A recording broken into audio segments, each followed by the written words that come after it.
Welcome दोस्तों, मैं हूं आपका दोस्त, आपका होस्ट। स्वागत करता हूं आप सभी का अपने यूट्यूब चैनल अवेयर कपल के। दोस्तों, शादी एक ऐसा रिश्ता है जिसमें एक लड़का लड़की एक नया घर बनाते हैं, एक नया घर बसाते हैं, एक नया जीवन शुरू करते हैं। ये एक भावनात्मक रिश्ता है जो दोनों लड़का लड़की के बीच में जुड़ता है।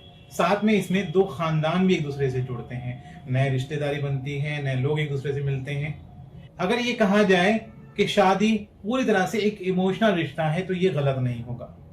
सेक्सुअल फीलिंग की बात करें, अगर शारीरिक संबंध की बात करें तो ये सेकेंडरी फेज की बात आती है। ये सेकेंडरी फेज में बात करें।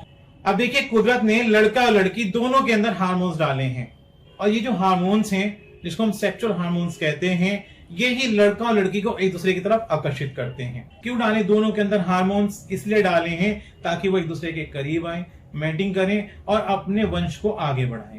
इसलिए ये हार्मोन्स डाले गए हैं। अब देखिए, यहीं से इन हार्मोन्स के फायदे और नुकसान दोनों शुरू हो जाते हैं। फायदे की बात पहले कर लेते हैं, क्योंकि सब लोग पहले फायदा ही सोचते हैं कि फायदा क्या होगा, इस पे पहले बात कर लेते हैं। लेकिन फायदे की बात यह है कि दोनों सेक्सुअल प्लेजर का अनुभव करते हैं। Sexual pleasure is the one of the best pleasure of human life. अब देखिए, मैं कोई बात बढ़ा चढ़ा कर नहीं कर रहा हूं, इसमें मैं बहुत आगे की बात कर रहा हूँ, बहुत बड़ा चढ़ा कर बात कर रहा हूँ। मैं जो नेचुरल बात है उस पर बात कर रहा हूँ। देखिए, बहुत से लोग क्या हैं कि वो अपनी बात को ढका करके, छुपा करके बात करते हैं, कहते नहीं ऐसा नहीं है। ये एक भावनात्मक रिश्ता है। दोस्तों देखिए, मैं जो यहाँ पे जो मेरा ये चैनल है, जो मेरा माध्यम है आप तक लोग पहुंचने का, आप लोगों से रूबरू होने का, उसका नाम ही अवेयर करना है। और यहाँ पे मैं आपको अवेयर ही कर रहा हूँ, लेकिन मैं ये बात बिल्कुल खुलकर कहूंगा कि ये एक जरूरी क्रिया है, एक शरीर की जरूरत है। हार्मोन्स की वजह से ऐसा होता है, ये मैं बता चुका हूं। जिस तरह से हमें खाने की जरूरत होती है। अब आप समझिए कि आपको भूख लग रही है, बहुत ज्यादा भूख लग रही है आपको, और आपको खाना ना मिले तो आप कैसे परेशान होंगे।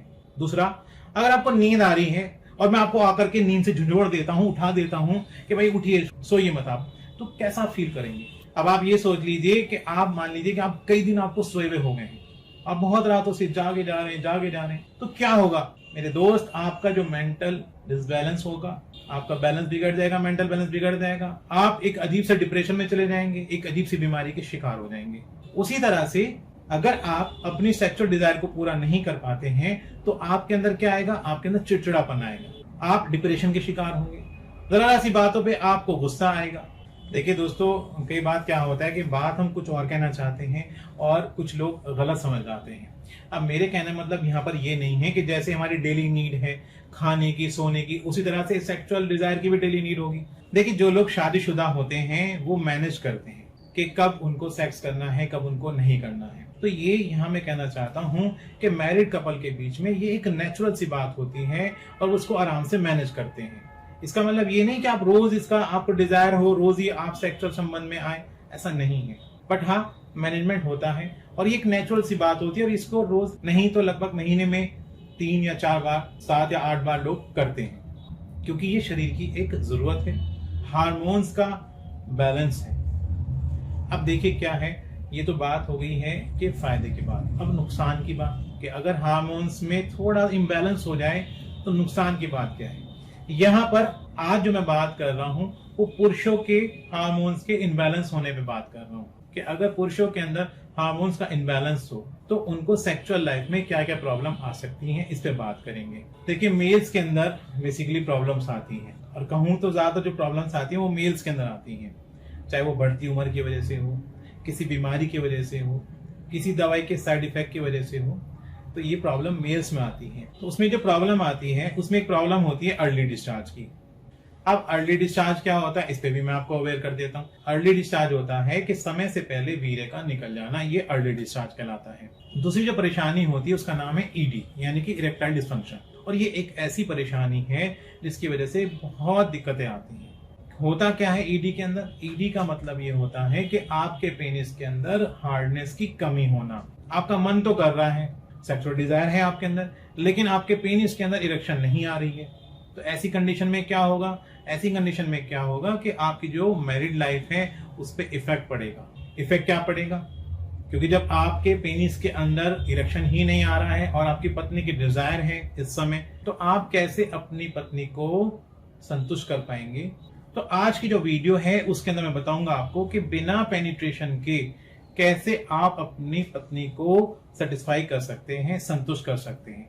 इस पे हम बात करेंगे। 3 टिप्स दूंगा मैं आपको, 3 तरीके बताऊंगा जिनका इस्तेमाल करके आप अपनी पत्नी को सेटिस्फाई कर सकते हैं। तरीका नंबर 1 है फोर प्ले। अब फोर प्ले तो आप जानते ही होंगे, शायद कुछ लोग ना जानते हो तो अवेयर कर दूं, क्योंकि चैनल का नाम है अवेयर कपल। तो यहां मैं अवेयर करना चाहता हूं कि फोर प्ले एक ऐसी क्रिया है जिसको इंटरकोर्स से पहले किया जाता है, यानी कि सेक्स से पहले की जाने वाली क्रिया को फोर प्ले कहते हैं। अब बहुत से जो मर्द हैं उनको क्या होता है कि उनको बहुत जल्दी रहती है पेनिट्रेशन करने की। वो सोचते हैं कि जल्दी से बस सेक्स संबंध बन जाए और मैं संतुष्ट हो जाऊं, लेकिन महिला की इच्छा को वो भूल जाते हैं कि महिला की इच्छा क्या है। देखिए, एक सर्वे के अंदर ये पाया गया है कि अधिकतर महिलाएं जो हैं वो फोर प्ले को पसंद करती हैं, लाइक करती हैं फोर प्ले को बहुत ज्यादा। यानी कि महिलाएं को पसंद है कि उनका पति उनके साथ बहुत देर तक खेले, फोर प्ले करे, तो उनको इसमें आनंद आता है। Touching each other in sexual way is called four play. ये होता है फोर प्ले। अभी मैं इसको हिंदी में बता दूं ताकि बहुत से ऐसे दर्शक हैं शायद ना समझ पाए हों कि मैंने क्या कहा है।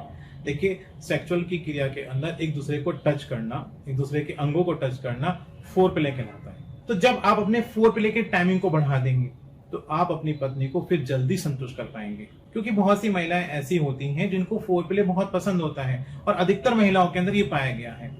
एक सर्वे के अंदर ये कहा गया है कि कुछ महिलाओं पे सर्वे किया गया, जब उनसे पूछा गया तो उन्होंने बताया कि जब उनके पति, उनके हस्बैंड बिना फोर प्ले के उनके साथ सेक्सुअल रिलेशन बनाते हैं तो उनको उसके अंदर कुछ मजा नहीं आता और वो एक रूटीन सी क्रिया को इसको लेती हैं। तो ध्यान रहे, अवेयर रहें, फोर प्ले करें और फोर प्ले की टाइमिंग को बढ़ाएं, कम से कम आधा घंटा बढ़ाएं। अब दूसरा है जिसमें मैं आपको अवेयर करना चाहता हूं, वो है वाइब्रेटर। दोस्तों, फीमेल वाइब्रेटर की बात कर रहा हूं यहाँ पे मैं। अब आप में से कुछ लोगों का सवाल वीडियो को देखते देखते अचानक जहन में ये आया होगा कि मैंने ये क्या बात कह दी, वाइब्रेटर तो जो है वो महिलाओं के मास्टरबेशन में काम आता है, तो फिर ये पुरुषों के काम की चीज कैसे होगी। देखिए, वाइब्रेटर होता क्या है पहले ये जान लीजिए। वाइब्रेटर एक छोटी सी डिवाइस होती है जो कि क्लाइटोरिस को स्टिमुलेट करता है। तो जब आप वाइब्रेटर की सहायता से क्लाइटोरिस को स्टिमुलेट करेंगे तो उसकी वजह से आप अपनी पत्नी को 2-3 मिनट में ही संतुष्ट कर पाएंगे। तो ये हुआ दूसरा तरीका जिसके जरिए से आप अपनी पत्नी को संतुष्ट कर पाएंगे। देखिए, वाइब्रेटर कोई ऐसी नई चीज, निराली चीज नहीं रह गई है। जो हेल्दी कपल हैं वो भी वाइब्रेटर का इस्तेमाल करते हैं, क्योंकि वो अपनी जिंदगी में रोमांच लाने के लिए, अपनी सेक्सुअल लाइफ में रोमांच लाने के लिए नई नई चीजों का इस्तेमाल करते हैं, जिसमें वाइब्रेटर भी एक हिस्सा है। अब वाइब्रेटर का मतलब ये नहीं कि खाली मास्टरबेशन के अंदर ही काम आने वाली चीज है। ये एक ऐसा सिस्टम है, एक ऐसी डिवाइस है जो आपके सेक्सुअल प्लेजर को और बढ़ाता है। तो ये इस्तेमाल करिए, इससे भी आप अपनी पत्नी को संतुष्ट कर पाएंगे। अब तीसरा तरीका क्या है, जो कि लास्ट है बताने वालों, जिसके बारे में आपको मैं अवेयर करना चाहता हूँ, वो है कॉन्डोम। जी हाँ दोस्तों, कॉन्डोम। अब फिर आपके जहन में सवाल आएगा कि फिर मैंने एक ऐसी चीज बता दी जो कि कहीं से भी आपको फायदा नहीं पहुंचाएगी, ये तो आप इस्तेमाल करते आ रहे हो पहले से भी, शायद बहुत से लोग जानते हो। देखिए, एक होता है साधारण कॉन्डम, लेटेस्ट कॉन्डम। जिस कॉन्डम की मैं बात कर रहा हूं ये सिलिकॉन का बना होता है, रीयूजेबल होता है, वॉशेबल होता है। इस कॉन्डम को आपको पेनिस के ऊपर पहनना होता है। इसकी जो बनावट होती है वो बिल्कुल पेनिस के जैसे होती है, हल्का होता है, पहनने में आसान होता है, इजीली आप इसको पहन सकते हैं, इजीली आप इसको कैरी कर सकते हैं, धो करके दोबारा भी यूज कर सकते हैं। फिर इसकी जो बनावट है, मैंने जैसे बताया कि वो लिंक के जैसी होती है, तो जिसका अगला हिस्सा होता है वो ठोस फॉर्म में होता है, सॉलिड फॉर्म में होता है। उससे क्या फायदा होगा? उससे ये फायदा होगा कि ये पेनिस को पेनिट्रेट करने में मदद करेगा। जी हाँ दोस्तों, वो लोग जिनको इरेक्टाइल डिसफंक्शन की प्रॉब्लम है, जो ईडी से जूझ रहे हैं, जिनके अंदर तनाव की कमी है, उनके लिए बहुत हेल्पफुल होता है ये रियूजेबल कॉन्डम। इसको पहन करके जब आप पेनिट्रेट करेंगे तो इसकी सहायता से आप अपनी पत्नी को जल्दी संतुष्ट कर पाएंगे, क्योंकि एक तो ये आपके पेनिस के साइज को बढ़ाने में मदद करेगा, दूसरा पेनिस की, क्योंकि इसकी थिकनेस ज्यादा होती है नॉर्मल कॉन्डम से, तो ये आपके साइज को मोटा भी करता है। तो इस तरह से आप इस कॉन्डम का इस्तेमाल करेंगे। जब आप इस कॉन्डम का इस्तेमाल करेंगे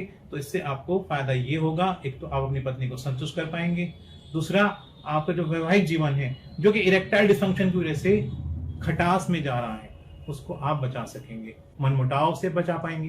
तो दोस्तों, ये 3 चीजें हैं जिनका इस्तेमाल करके आप अपनी सेक्सुअल लाइफ को, अपनी मैरिड लाइफ को बहुत अच्छा बना सकते हैं। तो दोस्तों, क्योंकि चैनल का नाम अवेयर कपल है और मेरा ये जो चैनल बनाने का उद्देश्य है वो ये है कि आप लोग की जो कॉल्स आती हैं, जो मेल्स आती हैं, उनसे जो मैसेज आते हैं, उनसे सवालात होते हैं, उनमें कुछ क्वेश्चंस होते हैं, तो मेरी कोशिश ये रहती है कि सब क्वेश्चंस को मिलाकर के कोई एक पॉइंट पकड़ूं और उसको पकड़ करके फिर एक वीडियो बनाई जाए और आपको समझाया जाए कि भाई आप इन चीजों का इस्तेमाल करेंगे तो आपको ये फायदा मिलेगा। क्योंकि चैनल का नाम ही अवेयर कपल है, तो कोशिश रहती है कि मैं आपके वैवाहिक जीवन को, आपके नॉर्मल लाइफ को अच्छा बनाऊं। तो कुछ बातें हम इस चैनल के माध्यम से करेंगे जो आपसे जुड़ी होंगी, आपकी लाइफ से जुड़ी हुई होंगी। देखिए दोस्तों, अगली जो हमारी वीडियो है उसमें हम जो आज हमारी वीडियो थी इसका उल्टी बात करेंगे। यानी कि यहाँ तुमने बात करी मेल प्रॉब्लम्स को लेकर के कि मेल के अंदर प्रॉब्लम है कि सेक्सुअल डिजायर की कमी है, इरेक्टाइल डिसफंक्शन की प्रॉब्लम है, टाइमिंग की प्रॉब्लम है। अगर यही समस्या फीमेल को हो कि उनके अंदर सेक्सुअल डिजायर ही ना हो तो फिर क्या करें, तो उसका जवाब मिलेगा आपको अगली वीडियो के अंदर। वीडियो को लाइक करिएगा, शेयर करिएगा, हमारे चैनल को सब्सक्राइब करिएगा ताकि इस तरह की जो जानकारी वाली वीडियो है ये आप तक पहुंचती रहे। तो दोस्तों, ये थी मेरी आज की वीडियो। एक नई वीडियो के साथ फिर मिलेंगे, तब तक के लिए गुड बाय।